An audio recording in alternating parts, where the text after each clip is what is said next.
নামাজের বাহিরে কয় ফরজ?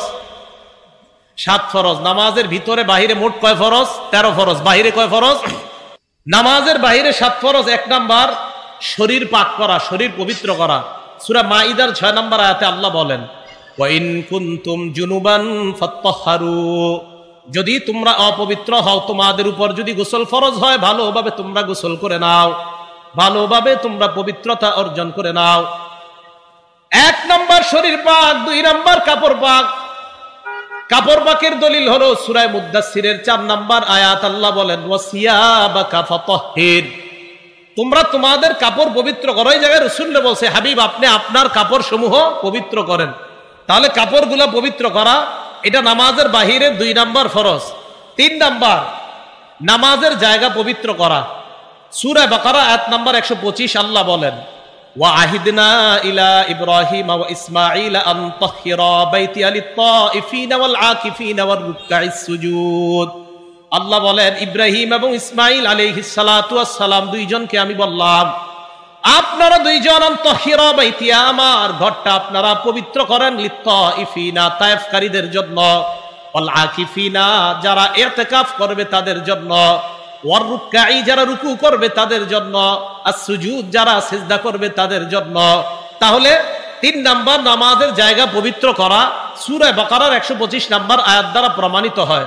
এটা হলো 4 নাম্বার। সহিহ বুখারীর 335 নাম্বার হাদিসের বর্ণনা। ক্বালা রাসূলুল্লাহ সাল্লাল্লাহু আলাইহি ওয়াসাল্লাম, আল্লাহ নবী বলেন, ওয়াতিতু খামসান লাম ইউতাহুন্না আহাদুন ক্বাবলি, নবীজি বলেন আমাকে এমন 5টা জিনিস দেওয়া হয়েছে, আমার পূর্বে এই 5 জিনিস আর কাউকে দেওয়া হয় নাই। 1 নাম্বার নুসিরতু বিররুবি মাসিরাতা শাহরিন, আমার ব্যাপারে 1 মাসের দূরত্বে বেঈমানদের অন্তরে কম্পন সৃষ্টি করে দেওয়া হয়। আমি যদি কোথাও জিহাদের ময়দানে রওনা করব, তো নুসিরতু বিররুবি মাসিরাতা শাহরিন, বেঈমানদের অন্তরে বিররুবি আল্লাহ রূপ সৃষ্টি করে দেয়, কাঁপন সৃষ্টি করে দেয়। 1 মাসের দূরত্বে এই কাঁপন সৃষ্টির মাধ্যমে আল্লাহর পক্ষ থেকে আমি নবীকে সাহায্য করা হয়, আমার পূর্বে আর কোন নবীকে এইভাবে সাহায্য করা হয় নাই। 1। 2 নাম্বার রাসূল আকরাম সাল্লাল্লাহু আলাইহি সাল্লাম বলেন, ওয়া জুইলাত লিয়াল আরদু মাসজিদান ওয়া তাহুরা, পুরা দুনিয়াটা আমার জন্য মসজিদ করে দেওয়া হয়েছে, নামাজের জায়গা, এবং পুরা দুনিয়াটা আমার জন্য পবিত্রতার মাধ্যম বানায় দেওয়া হয়েছে। আগের উম্মত নির্দিষ্ট জায়গায় গিয়ে ইবাদত করা লাগতো। এই উম্মতের ইবাদত যেই কোনো জায়গায় নামাজের সময় হবে, তো পবিত্র জায়গায় নামাজ পড়লেই আল্লাহ তার নামাজ কবুল করে নেবেন। এই জন্য রাসূল আকরাম সাল্লাল্লাহু আলাইহি সাল্লাম বললেন, পুরা দুনিয়াটাই পবিত্র। হ্যাঁ, যদি অপবিত্র থাকে তো 3 নাম্বার নামাজের বাহিরের ফরজ হলো জায়গাটা পবিত্র করে নেওয়া। রাসূল আকরাম সাল্লাল্লাহু আলাইহি সাল্লামকে যে 5টা জিনিস দেওয়া হয়েছে, এর মধ্যে 3 নাম্বার নবীজি বলেন, ওয়া উহিল্লাত লিয়াল গনাইম, গনিমতের মাল আমার জন্য বৈধ করে দেওয়া হয়েছে। 4 নাম্বার ওয়া উতিতু শাফাআ, আমাকে ব্যাপকভাবে সুপারিশ করার বৈধতা দেওয়া হয়েছে। কিয়ামতের ময়দানে মানুষ বিপদের মধ্যে পড়বে, আল্লাহর পক্ষ থেকে আমাকে সর্বপ্রথম ব্যাপকভাবে আল্লাহ যেন বিচারের পাল্লা কায়েম করেন, এই সুপারিশের বৈধতা একমাত্র আমাকে দেওয়া হবে। 5 নাম্বার ওয়া কানান নাবিয়্যু ইবাসু ফি কওমিহি খাসসা, অন্যান্য নবীদেরকে নির্দিষ্ট গোত্রের মধ্যে প্রেরণ করা হয়েছে। ওয়া বুইসতু ইলান নাসি আম্মা, আমাকে গোটা জগতের জন্য নবী হিসেবে আল্লাহ প্রেরণ করছেন। তাহলে এই 5টা জিনিসের মধ্যে 2 নাম্বার হলো পুরা দুনিয়াটা আমার জন্য আল্লাহ পবিত্রতা এবং সিজদার জায়গা বানিয়েছেন। তাহলে পবিত্র হওয়া জায়গা, এটা হলো নামাজের বাহিরের 7 ফরজের 3 নাম্বার ফরজ। 4 নাম্বার ফরজ সতর ডাকা। সূরা আরাফের 31 নাম্বার আয়াতে আল্লাহ বলেন, ইয়া বানি আদামা খুযু যিনাতাকুম ইনদা কুল্লি মসজিদ, হে আদম সন্তান, তোমরা নামাজের সময় তোমাদের পোশাক সাজসজ্জা অবলম্বন করো। মা বোনরা পা খোলা রাখতে পারবে সর্বোচ্চ, হাতের 2টা কবজি থেকে আপনার এই হাত খোলা রাখা, আর চেহারা মোটামুটি ভাবে, আর পুরা শরীরের অংশ সব ঢেকে রাখতে হবে মা বোনরা। আর পুরুষের জন্য নাভি থেকে হাঁটুর নিচ পর্যন্ত ঢেকে রাখতেই হবে। আর এছাড়া যে পোশাকগুলো দরকার, এই পোশাকগুলা ব্যবহার করা। এটা হলো আপনার 4 নাম্বার সতর ডাকা। 5 নাম্বার কিবলামুখী হওয়া। সূরা বাকারা 144 নাম্বার আয়াতে আল্লাহ বলেন, ফাওয়াল্লি ওয়াজহাকা শাতরাল মাসজিদিল হারাম, আপনি আপনার চেহারাটাকে কিবলার দিকে ফিরান। এটা হলো নামাজের বাহিরের 5 নাম্বার ফরজ। 6 নাম্বার ফরজ অক্ত মতো নামাজ পড়া। সূরা নিসার 103 নাম্বার আয়াতে আল্লাহ বলেন, ইন্নাস সালাতা কানাত আলাল মুমিনিনা কিতাবাম মাওকুতা, নিশ্চয়ই ঈমানদারদের উপর সময় মতো নামাজ ফরজ। এটা হলো 6 নাম্বার। 7 নাম্বার নিয়ত করা। বুখারী শরীফের 1 নাম্বার হাদিস, আল্লাহ রাসূল সাল্লাল্লাহু আলাইহি সাল্লাম বলেন, ইন্নামাল আমালু বিন্নিয়াত, সমস্ত আমলের প্রতিদান নির্ভর করে নিয়তের উপর। নাসাই শরীফের হাদিসের বর্ণনা, ক্বালা রাসূলুল্লাহ সাল্লাল্লাহু আলাইহি ওয়াসাল্লাম, ইন্নাল্লাহা লা ইয়াকবালু মিনাল আমাল ইল্লা মা কানা লাহু খালিসা, নিশ্চয় আল্লাহ কোনো আমল কবুল করে না যদি একনিষ্ঠভাবে আল্লাহর জন্য ওই আমলটা করা না হয়। আল্লাহ আমাদের সকলকে নামাজের বাহিরের যে এই 7 ফরজ, এই ফরজগুলা যেন আমরা যথাযথভাবে আদায় করে এরপর নামাজের ভিতরে আমরা ঢুকবো। আল্লাহ ওই বাহিরের 7টা ফরজ জেনে শুনে আমল করার তৌফিক দান করেন। তাহলে জায়গা পবিত্র হওয়া, পোশাক পবিত্র হওয়া, শরীর পবিত্র হওয়া, শরীরে নাপাকি না থাকা, কাপড়ে নাপাকি না থাকা, যেই জায়গায় সেজদা করব এই জায়গাগুলোতে নাপাকি না থাকা, এই বিষয়গুলা গুরুত্ব দেওয়া। নামাজের ভিতরে 6 ফরজ। 1 নাম্বার তাকবীরে তাহরিমা বলে নামাজ শুরু করা। সূরা মুদ্দাসসিরের 3 নাম্বার আয়াত আল্লাহ বলেন, ওয়া রাব্বাকা ফাকাব্বির, আপনি আপনার রবের বরত্ব বর্ণনা করেন, আল্লাহু আকবারের মাধ্যমে নামাজ শুরু করেন। তিরমিজি শরীফের 3 নাম্বার হাদিস, ক্বালা রাসূলুল্লাহ সাল্লাল্লাহু আলাইহি ওয়াসাল্লাম, তাহরিমুহা আত-তাকবীর ওয়া তাহলিলুহা আত-তাসলিম, নামাজ শুরু করা হবে তাকবীরের মাধ্যমে। বাংলাটা ভালোভাবে মনে রাখবেন, নামাজের বাহিরে যত হালাল কাজ আল্লাহু আকবারের মাধ্যমে এই সব হালাল কাজকে হারাম করা হয়। নামাজের বাহিরে যেই কাজগুলা করা হালাল, এই আল্লাহু আকবারের মাধ্যমে নামাজের ভিতরে ওই বাহিরের হালালগুলা হারাম করা হয়। এই জন্য এটাকে বলা হয় তাকবীরে তাহরিমা। ওয়া তাহলিলুহা আত-তাসলিম, সালামের মাধ্যমে ওই হালাল কাজগুলা আবার আপনার জন্য বৈধ করা হয়। তাহলে 1 নাম্বার তাকবীরে তাহরিমা বলা। 2 নাম্বার দাঁড়িয়ে নামাজ পড়া। সূরা বাকারার 238 নাম্বার আয়াতে আল্লাহ বলেন, ওয়া কুমু লিল্লাহি কানিতিন, আল্লাহর সামনে তোমরা বিনীতভাবে দাঁড়াও। সহিহ বুখারীর 1117 নাম্বার হাদিস, 1117 নাম্বার হাদিসের বর্ণনা, ইমরান ইবনে হুসাইন রাদিয়াল্লাহু তাআলা আনহুর বর্ণনা, তিনি বলেন, কানাত বি বাওয়াসির, আমার অর্শরোগ ছিল, অর্শরোগ। আমি নবীজির কাছে মাসালা জিজ্ঞাসা করলাম, যেহেতু আমার অর্শরোগ, সালতুন নবিয়্য সাল্লাল্লাহু আলাইহি ওয়াসাল্লাম আনিস সালাহ, আমি আল্লাহর নবীর কাছে জানতে চাইলাম, হুজুর আমার তো অর্শরোগ, আমি কিভাবে নামাজ পড়বো আমাকে বলেন। আল্লাহ নবী জবাব দিলেন, সল্লি কাইমা, তুমি দাঁড়িয়ে নামাজ পড়ো। 1 নাম্বার কিভাবে? দাঁড়িয়ে। ফাইল্লাম তাস্তাতি ফাকাইদা, যদি তুমি দাঁড়িয়ে নামাজ পড়তে না পারো তাহলে বসে পড়ো। ফাইল্লাম তাস্তাতি ফাআলা জামবিন, যদি বসে না পারো তাহলে শুয়ে নামাজ পড়ো। তাহলে দাঁড়িয়ে না পারলে বসে। তাহলে কারো যদি দাঁড়ানোর সক্ষমতা থাকে, উনি সারাদিন বাজার করে, সব ঠিক আছে, মসজিদে গিয়ে চেয়ারে বসে ভালোভাবে হাইটা হাইটা মসজিদে যায়, আমার সাথে কথা বলতেছে 10 মিনিট দাঁড়ায়, কোনো সমস্যা হয় না। ইমাম সাহেবের সাথে উনি 10 মিনিট দাঁড়ায় কথা বলছে, সমস্যা হয় না। এখন মসজিদে গিয়ে উনি বসে নামাজ পড়ে, এটা তো হলো না, ওনার তো দাঁড়ানোর সক্ষমতা আছে। তো এখন উনি বসে নামাজ পড়লে কিভাবে নামাজ হবে? উনি তো দাঁড়ায় তো 10 মিনিট কথা বললো কিভাবে? তো আল্লাহর সামনে তো 10 মিনিটও 1 রাকাতে, ইমাম সাহেবকে 1 রাকাতে 10 মিনিট দাঁড়ায় থাকে না। তো আপনি দাঁড়ায় সবকিছু পারেন, খালি নামাজে গেলে চেয়ারে বসা লাগে, বিষয়টা না। বসার মাসালা ওই ব্যক্তির জন্য যে দাঁড়াইতে না পারে। ভাই কথা মনে থাকবে? সহিহ বুখারী 1117 নাম্বার হাদিস, সহিহ বুখারী 1117 নাম্বার হাদিস। ইমরান ইবনে হুসাইন বলেন, কানাত বি বাওয়াসির, আমার অর্শরোগ ছিল। আমি রাসূল সাল্লাল্লাহু আলাইহি সাল্লামকে প্রশ্ন করলাম, নামাজ পড়বো কিভাবে?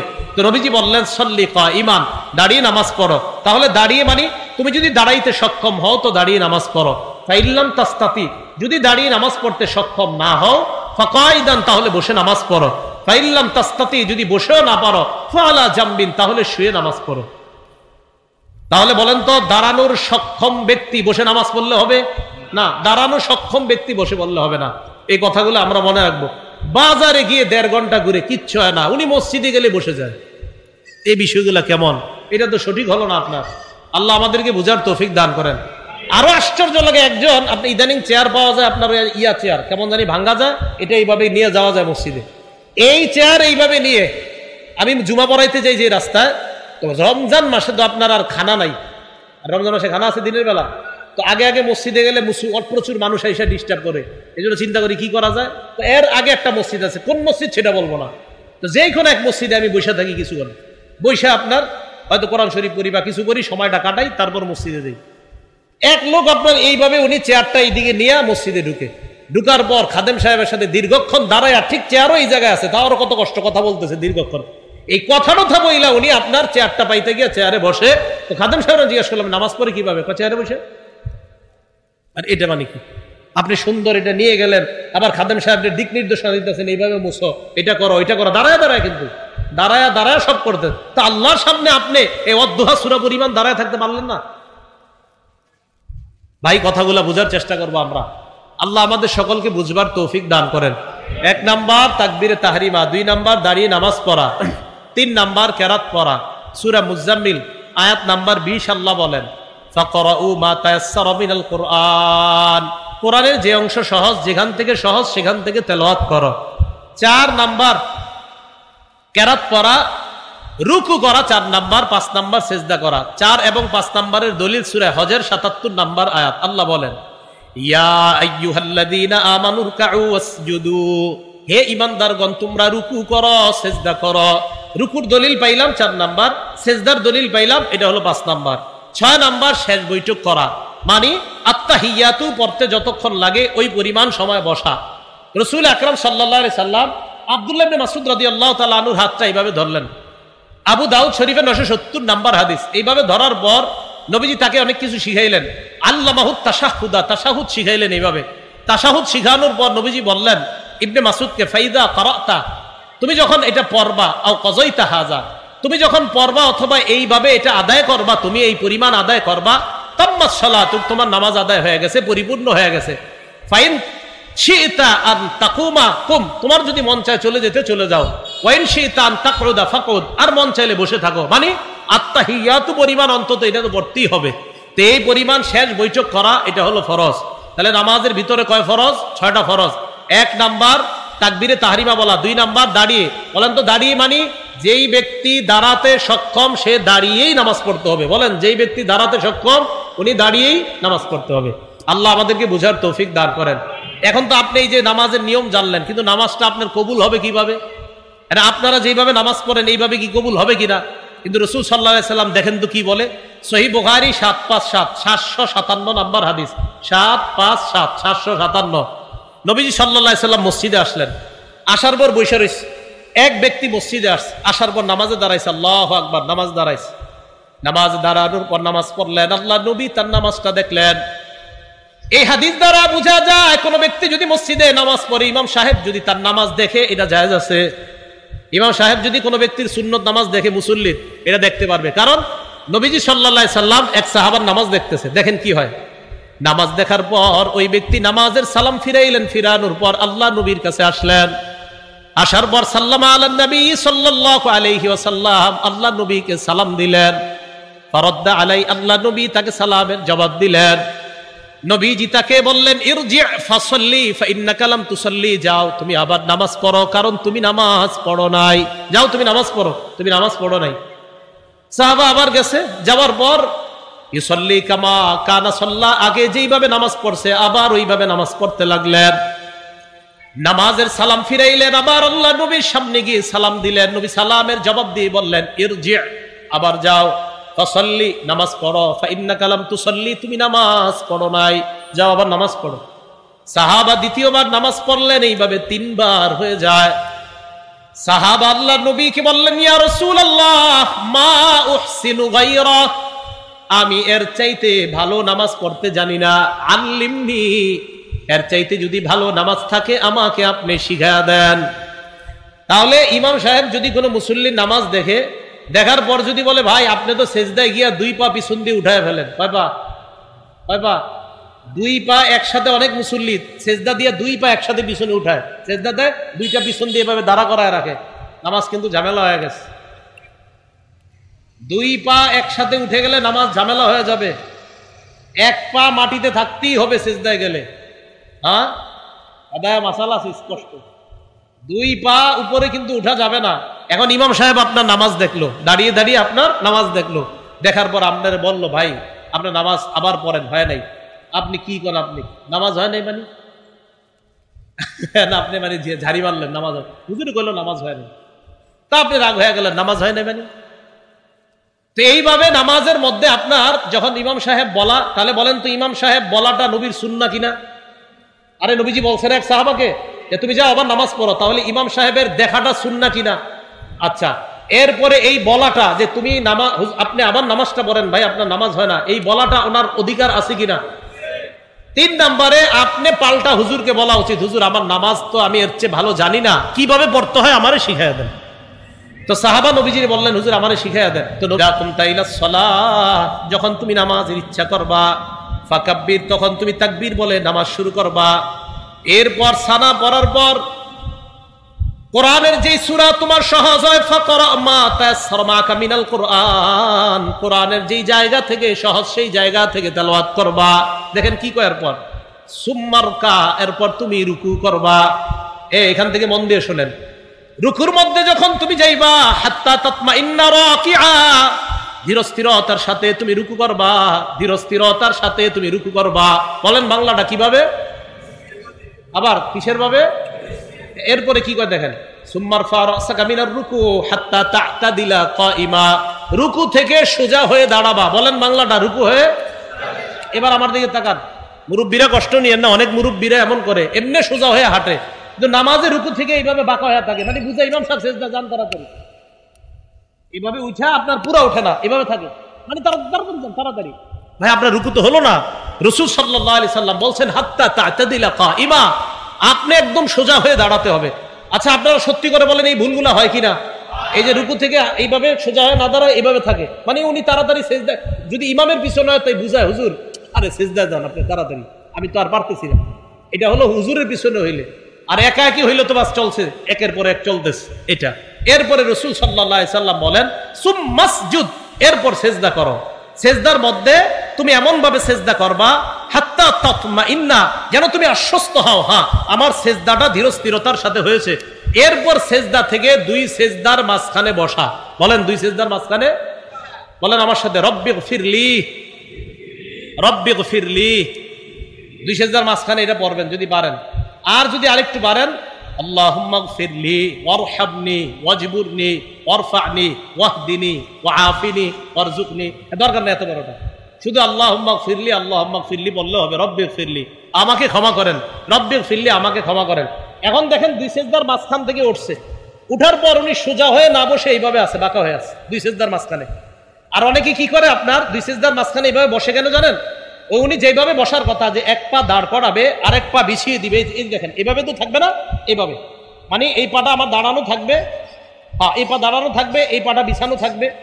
এখন উনি এটা না বিছায় কি করে দোনোটার উপরে এইভাবে বসে, অর্থাৎ আপনার পায়ের 2 পায়ের গোড়ালির উপরে বসলে অটোমেটিক এইভাবে বাঁকা হয়ে থাকে, গোড়ালির বসে এমনি থাকে গোড়ালিতে বৈশা। তাহলে 2 সেজদার মাঝখানে যদি বাঁকা হয়ে থাকেন, উলামায়ে কেরামকে জিজ্ঞাসা করেন আপনি কোনো ওজর ছাড়া 2 সেজদার মাঝখানে যখন বাঁকা হয়ে আছেন, তখন আপনি তো সেজদা পরিপূর্ণ হইল না একটা। আপনার এক সেজদা হওয়ার জন্য শর্ত আপনি 2 সেজদার মাঝখানে সোজা হয়ে বসতে হবে, যদি না বসেন তো আপনার সেজদা আদায় হলো না। তা আবার ওই অবস্থায় সেজদায় চলে যাওয়া মানে আপনি সেজদা একটা করলেন, তারপরে তো 2 সেজদা হলো না। কথা মনে হয় বুঝেন নাই? আপনি 2 সেজদার মাঝখানে সোজা হয়ে বসায় তো ওয়াজিব নামাজের। তাহলে ভাই মেহেরবানি করে এই ভুলগুলো আপনারা করেন না, 2 সেজদার মাঝখানে সোজা হয়ে বসা। নবীজি ওই সাহাবারে বললেন ইফআল যালিকা ফি সলাতিকা কুল্লিহা, আমি তোমারে 1 রাকাত শিখাইয়া দিলাম, তুমি তোমার পুরা নামাজে এইভাবেই আমল করবা। এটাকে বলা হবে খুশু খুজু ওয়ালা নামাজ। কি নামাজ বলেন তো? খুশু খুজু ওয়ালা নামাজ। এটা আল্লাহ বলছেন হাফিজু আলাস সালাওয়াত, নামাজের প্রতি যত্নবান হও। তাহলে দেখেন নামাজের প্রতি যত্নবান হওয়ার জন্য নামাজের বাহির থেকে আমরা কত দূর থেকে আসতে হয়। ইস্তেনজাগুলা সুন্নাহ মোতাবেক হওয়া, পবিত্রতা সুন্নাহ মোতাবেক হওয়া, নামাজের ফরজগুলাও যেন সুন্নাহ মোতাবেক আদায় করা যায়, নামাজের ভিতরের ফরজগুলাও সুন্নাহ মোতাবেক আদায় করা। এইভাবে রাসূল আকরাম সাল্লাল্লাহু আলাইহি ওয়াসাল্লাম আমাদেরকে প্রত্যেকটা বিষয় এইভাবে যেন আমরা আদায় করতে পারি আমাদেরকে শিখিয়ে দিয়েছেন। আল্লাহ তৌফিক দান করেন। মন দিয়ে শোনেন কথাটা। আল্লাহু আকবার বলার পর দাঁড়ানো অবস্থায় 2 সেজদা যেখানে আপনি দিবেন ওই সেজদার জায়গায় আপনার নজর থাকবে। বলেন আমরা যখন নামাজে দাঁড়াবো আমাদের নজর কোথায় থাকবে? নামাজ খুশু খুজু হওয়ার জন্য যে জায়গায় নজর থাকা দরকার, নজরগুলা যদি সেখান থেকে ছুটে যায় নামাজের খুশু খুজু নষ্ট হয়ে যায়। আবার বলছি, নামাজের খুশুখুজু নষ্ট হয়ে যাওয়ার জন্য এটাও দায়ী, যেই জায়গায় আপনার নামাজে নজর থাকা দরকার সেখানে নজর না রেখে যদি অন্য কোথাও নজরটা নিয়ে নেন, এই নামাজের খুশুখুজুটা নষ্ট হওয়ার জন্য আপনার নজর এদিক সেদিক করাটা দায়ী হয়ে যাবে। বলেন, দাঁড়ানো অবস্থায় নজর কোথায় থাকবে? সেজদা দেওয়ার জায়গায়।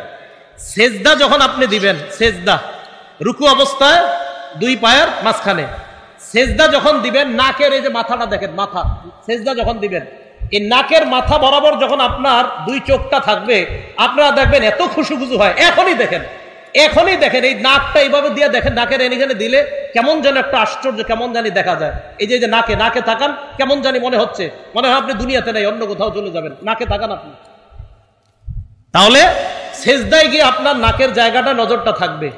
এরপরে আপনি যখন বসবেন কোলে নজর। এবার আমি বলবো, আপনারা বলবেন বাকিটা। বলেন, দাঁড়ানো অবস্থায় কোথায়? রুকু অবস্থায়, সেজদা অবস্থায়, বসা অবস্থায়, কোলে। নামাজে যেই জায়গায় নজরগুলা থাকা দরকার, এই হলো 4টা নজরের কথা বললাম। বলেন, দাঁড়ানো অবস্থায় সেজদার স্থানে, রুকু অবস্থায় ওই মাঝখানে, এরপরে সেজদা অবস্থায় নাকের, বসা অবস্থায় কোলে 5 নাম্বার নজর, সালাম ফিরানো অবস্থায় 2 কাপ, এ হলো 5টা নজর। মুসলমানের নামাজের মধ্যে যে 5 জায়গায় নজর দেওয়া দরকার, এই নজর যদি 5 জায়গায় ছাড়া অন্য জায়গায় যায়, নামাজের খুশুখুশু নষ্ট হয়ে যাবে। এই 5 জায়গায় নজর থাকতে হবে মুসলমানের। আল্লাহ পাক রব্বুল আলামিন আমাদের সকলকে, শুধু হাফিজু আলাস সালাওয়াত আমরা বুঝলাম যে নামাজের প্রতি যত্নবান হয়ে আমরা যেন 5 ওয়াক্ত নামাজ, 1 রাকাত নামাজের আলোচনা হলো আমাদের। এই 1 রাকাত নামাজটা আমরা প্রত্যেকটা রাকাতে যেন এইভাবে পড়তে পারি, আল্লাহ তৌফিক দান করেন।